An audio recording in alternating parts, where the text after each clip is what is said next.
Today we're looking at dynamic stretching in the elephant.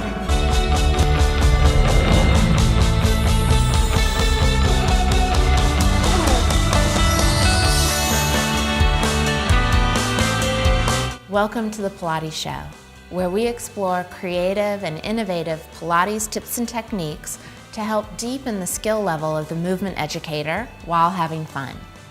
I'm your host, Jennifer Gianni, and today we're going to be talking about dynamic stretching and the elephant. Last time on the mat, we looked at dynamic stretching with the big cat stretch with the chair, and so now we're transferring it onto the reformer.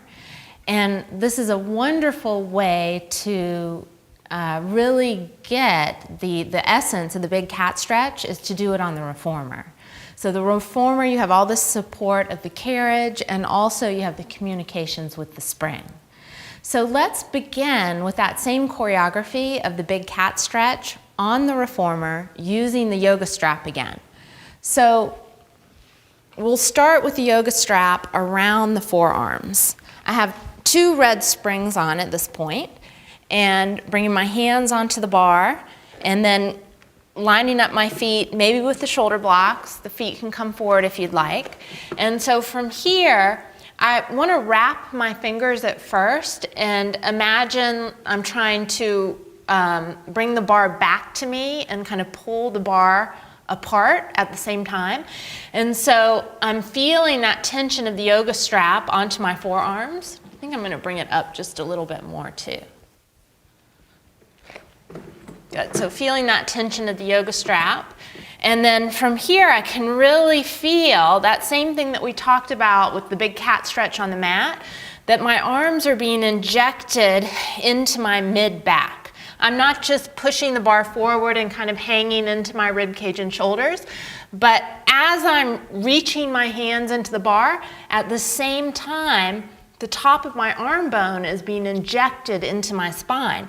So I'm really creating a sense of a tensegrity model through my skeleton. From here, we can go into that same kind of a big cat stretch. So I'm going to imagine that I'm trying to kind of push-pull on the bar. So bringing the left side of the bar up and the right side of the bar down. So what I'm doing here also is pulling the bar back with my left hand and pushing the bar forward with my right hand. And then gently coming back to center and going to the other side. So pushing the bar forward with my left hand and pulling it back with the right as I rotate the long carousel pull of my spine towards my straight leg, and then elastic recoil bringing me back to center. So bending one knee, straightening the other, and back to center. And pulling the bar apart, feeling that stretch from the center of my heel, sitting bone, side waist, and gently back to center. Now, this big cat stretch is a slow, dynamic stretch. You can also experiment with more of a fast-paced bounce sort of stretch, going back to our Jane Fonda days, sort of with the ballistic bouncing, but with a little bit more finesse and a little bit more information. So with this one, you can create a sense of control with the springs in the bounce. So you can start by just doing this little kind of pedaling of the feet, right? So I'm injecting my arms in. I can always wrap my hands around. That'll help you to find more connection. But once you find that in the upper back, then the fingers can be long, right? And then I'm just walking my elephant here.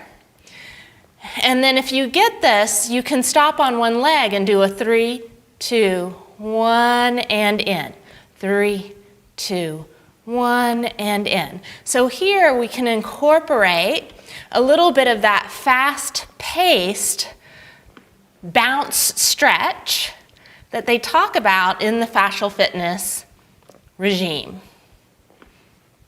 3, 2, 1, still staying connected into my shoulders, into my upper back. Nice. Now, along with all of this, if you want to challenge yourself, right? The challenging part of this is getting into it by yourself, with the yoga strap. So this will be funny. Be really careful as you do this. It always helps to have a teacher with you, right? So you can have the yoga strap around your lower leg and your forearms. And you can do the traditional elephant, right? Make sure you're connected into your mid-back. So your traditional elephant here, long back or rounded back. So remember, when we round the back, we tend to initiate the rounding from our shoulders. Make sure that you're doing the flexion through the spine rib cage and that the shoulders are nice and relaxed. Right? And the tension on the yoga strap, both with my arms and my legs, is really helping me to support this. Now, along with that, with the yoga strap on the legs, you can also do that little big cat stretch side to side. And it makes it smaller, but more precise, because I have to keep reaching into those straps. All right, let's take these off. So, once I've found that connection with the yoga straps, then I'm trying to kind of memorize that feeling in my body, that sensation in my body, and then I can go on to some bigger choreography without the yoga straps. So now we're going to look at the one-legged elephant with one leg high in the air, externally rotated, and I'm going to do that fast-paced, kind of ballistic bounce, but with finesse and grace. And so I'm kind of pre-tensing the tissue, and then when I bring my knee in, I'm going to get a nice stretch of all those hip extensors. So here we go. Hands onto the bar. The fingers can be wrapped or not. I'm in my high heels at this point. From here, I'm going to lift my left leg up, reach into my back body, and I'm going to do a 1, 2, 3, and then in and stretching all those extensors of my left leg here. And then I go back and 3, 2, 1, and in. And 3, 2, 1, and in. Feels good. And in. Good. And as I do this to support it, right, I can't just be hanging in my shoulders and my rib cage. I have to keep the whole tensegrity system of my spine, shoulders, pelvis, and that foot leg reaching into the carriage working. So I can really control that little bounce of my femur and my hip socket.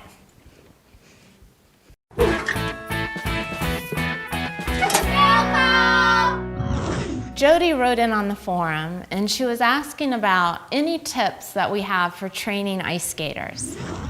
So this is a very challenging population.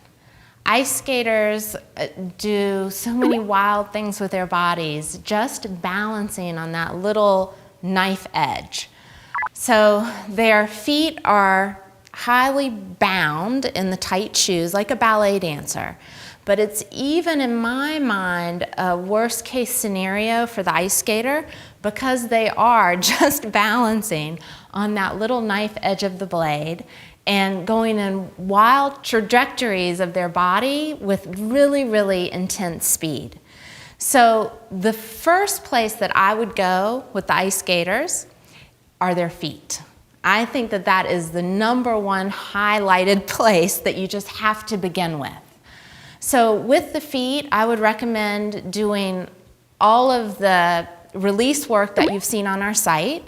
Also in the practical release workshop with Casey, I would definitely get a lot of those exercises into the classes with your ice skaters.